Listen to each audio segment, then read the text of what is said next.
Halo, assalamualaikum fans drama Korea. Nah, pada kesempatan kali ini aku bakalan membuat soal tes P3K kompetensi kebidanan. Berhubung aku udah lama banget nih kemarin libur nggak bikin video, kita langsung mulai aja ya.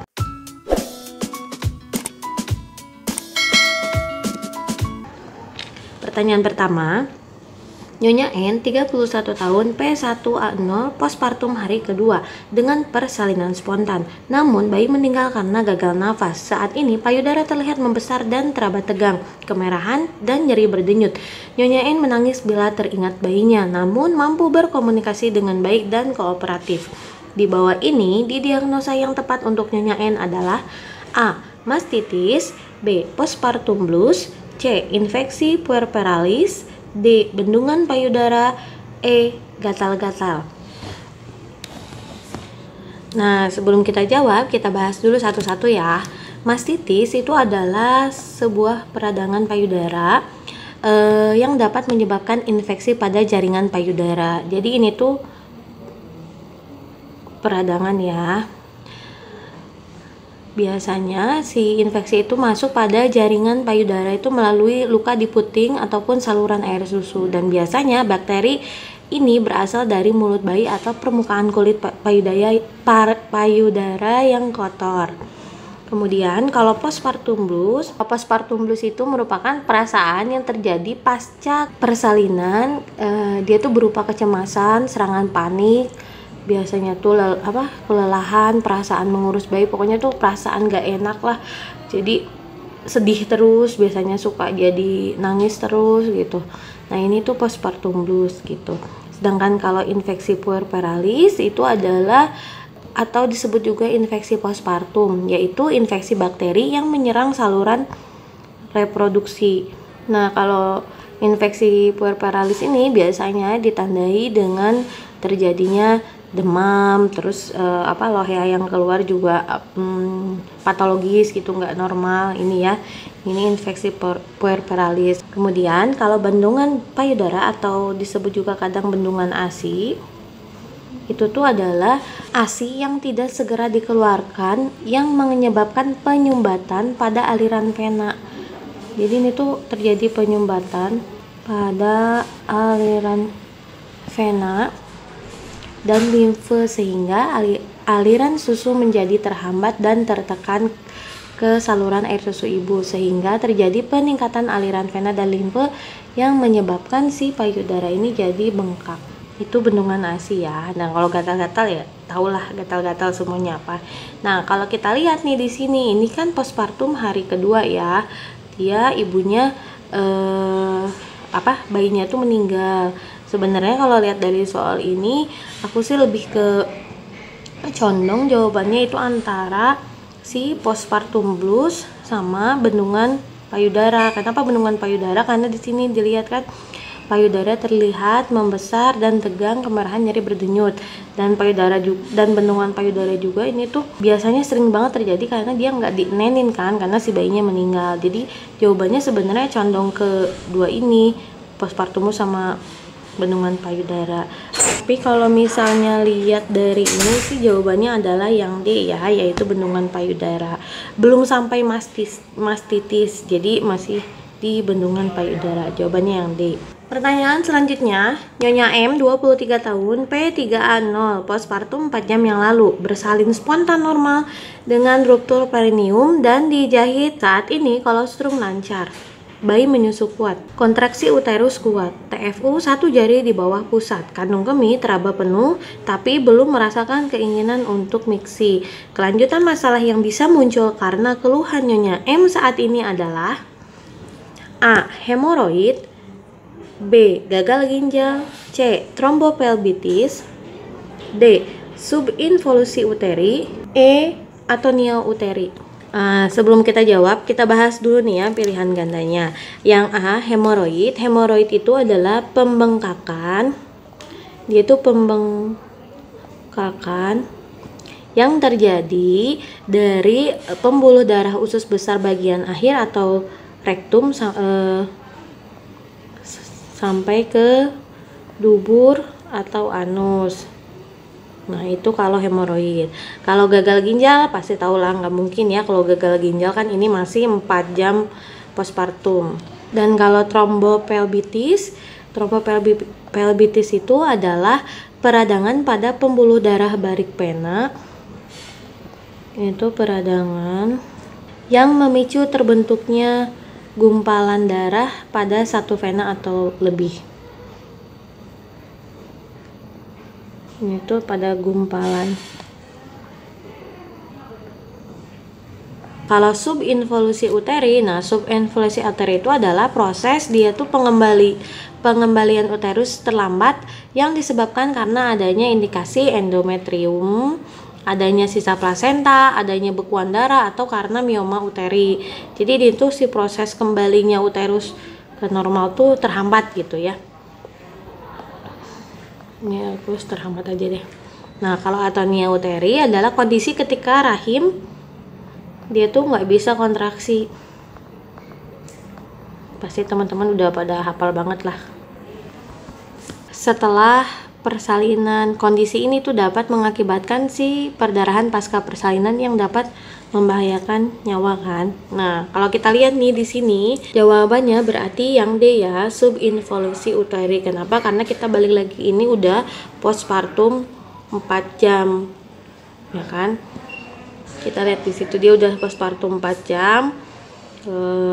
Terus udah bersalin normal dengan ruptum perineum, dia udah dijahit, TFU-nya 1 jari di bawah pusat. Nah, ini kandung kemihnya terasa penuh tapi belum merasakan miksi. Biasanya yang menyebabkan subinvolusi uteri juga salah satunya adalah kalau si kandung kemih ibu tuh penuh, jadi menyebabkan si rahimnya tuh lambat buat kembali seperti semula. Ini tuh gampang sebenarnya kalau udah di kateter, kalau ibunya belum bisa turun dari tempat tidur di kateter, biasanya kontraksinya jadi bagus lagi. Jadi jawabannya yang D ya. Pertanyaan selanjutnya, seorang bayi berusia 2 bulan dibawa ibunya ke puskesmas untuk diimunisasi. Hasil pemeriksaan berat badan 4.500 gram. Dilihat pada kartu KMS, bayi baru mendapatkan imunisasi HB0 dan polio 1. Apa jenis imunisasi yang harus diberikan pada bayi dalam kasus di atas? Ini tuh gampang lah, pasti kalau ibu-ibu bidan semuanya udah pasti paham betul dengan imunisasi dasar lengkap ya. Jadi bayi berusia 2 bulan baru dapat HB0 sama polio 1. Berarti yang belum apa? Yang belum berarti kan BCG sama polio 2 ya. Tapi ini nggak ada polio 2-nya, berarti jawabannya yang B. Karena kalau DPT 1 memang pada usia 2 bulan, tapi kita ngejar yang belumnya dulu karena BCG itu harusnya kan 0 sampai 2 bulan ya. Sedangkan ini bayinya udah 2 bulan tapi dia belum mendapatkan BCG. Jadi kita kejar dulu BCG-nya, baru setelah itu ke DPT. Kita masuk pertanyaan selanjutnya. Seorang bayi berusia 9 bulan dibawa ibunya ke puskesmas untuk diimunisasi campak. Hasil pemeriksaan berat badan 7.500 gram. Kondisi bayi sehat dan belum pernah menderita campak sebelumnya. Bagaimanakah cara penyuntikan imunisasi tersebut? A. Subkutan, B. Intravena, C. Intramuskular, D. Intrakutan, E. Peroral. Imunisasi campak itu disuntikan ke otot ya, berarti dia IM. Meskipun sebenarnya ini bisa juga subkutan dalam. Jadi kalau pada anak kan di lengan di lengan atas bagian kiri ya. Kalau anaknya kurus, kalau kita mau 90 derajat gitu kan suka miris juga yang ngeliat tangannya lebih kecil banget gitu. Jadi kadang kalau nggak ini ya boleh subkutan dalam gitu. Tapi yang benar ya harus di otot ya kalau campak itu. Jadi jawabannya C, IM, intramuskular. Pertanyaan selanjutnya, seorang perempuan usia 26 tahun datang ke RB. Klien mengatakan melahirkan anak pertamanya 40 hari yang lalu, belum pernah menggunakan kontrasepsi.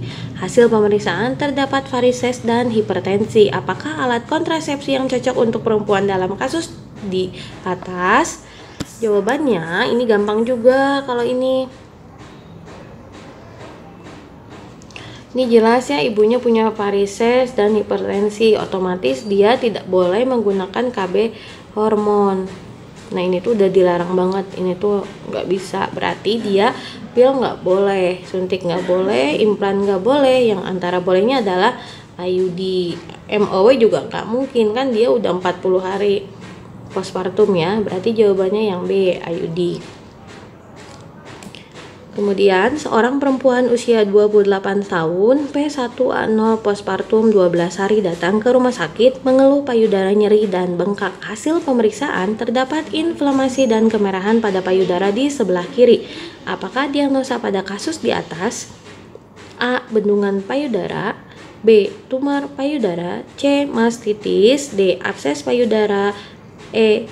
CA payudara.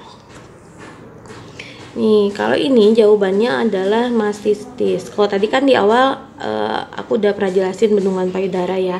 Biasanya tuh bendungan payudara tuh kalau didiamkan itu ya pasti suka jadi mastitis. Nah, sedangkan kita lihat di sini ini tuh udah ada nyeri, bengkak, terus terdapat inflamasi dan kemerahan pada payudara di sebelah kiri. Jadi udah mengarah ke mastitis ini. Jadi jawabannya adalah yang C gitu. Sedangkan kalau abses payudara itu adalah benjolan pada payudara yang berisi nanah. Kalau abses tuh terus biasanya disebabkan oleh infeksi ini ya. Dan penyakit ini tuh sering dialami oleh ibu menyusui. Dan kalau abses itu biasanya adalah mastitis yang tidak diobati. Nah, dia jadi abses payudara. Sedangkan kalau kanker payudara itu adalah pertumbuhan abnormal sel-sel payudara yang terkadang dapat dirasakan sebagian benjolan atau massa yang disebut dengan tumor. Nah, kalau kanker payudara ini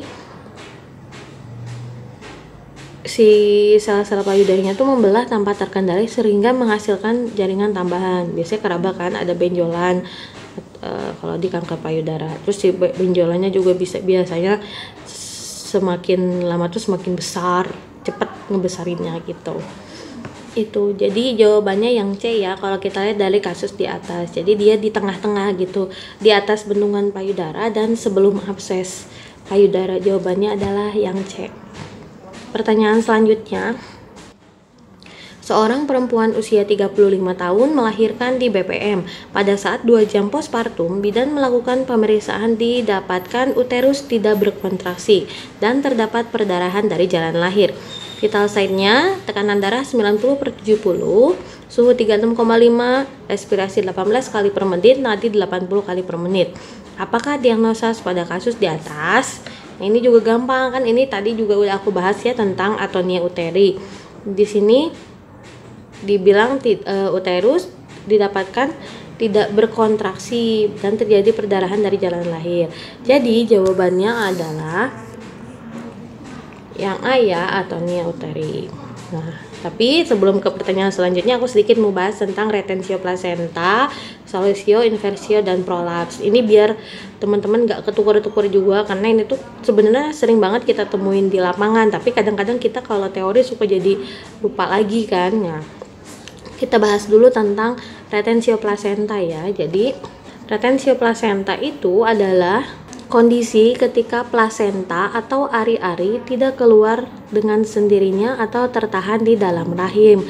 Nah, sehingga kondisi ini tuh sangat berbahaya karena dapat menyebabkan infeksi bahkan kematian. Jadi retensio placenta itu kalau si plasentanya nggak bisa lahir secara normal gitu ya. Kemudian kalau solusio placenta, nah kalau solusio placenta atau disebut juga abrupsio placenta adalah komplikasi kehamilan di mana si plasentanya tuh dia tuh terlepas dari dinding lahir. Nah, terlepasnya itu dia bisa sebagian atau seluruhnya.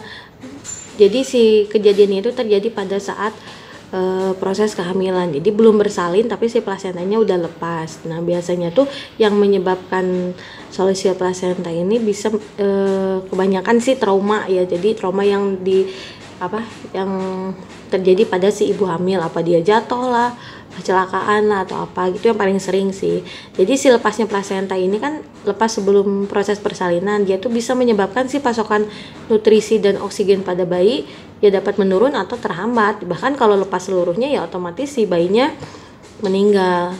Nah yang bahaya itu ketika dia lepas sebagian, kemudian terjadi perdarahan di dalam rahim dan si mulut rahimnya tertutup, itu kan perdarahannya nggak keluar tuh, jadi ada di rahim. Itu biasanya si ibunya mengeluh nyeri perut dan perutnya tuh udah kayak papan. Kadang kita suka nggak ngeh kalau itu tuh bahaya, jadi karena kita ngelihatnya kan nggak ada perdarahan dari jalan rahim, padahal setelah di USG ternyata ada pelepasan plasenta di dalam rahim dan si darahnya tuh nggak keluar. Nah itu yang suka jadi bahaya, bisa menyebabkan si ibunya shock dan meninggal dunia. Kemudian ada inversio uteri. Nah kalau inversio uteri yaitu tuh merupakan komplikasi persalinan yang sangat serius, yaitu berupa kondisi di mana si kolaps fundus yang mencapai kavitas endometrium. Jadi umumnya pasien dengan inversio uteri ini tuh datang ke vaskes dengan kondisi postpartum. Jadi si fundusnya tuh terbalik gitu, jadi turun ke bawah fundusnya ya.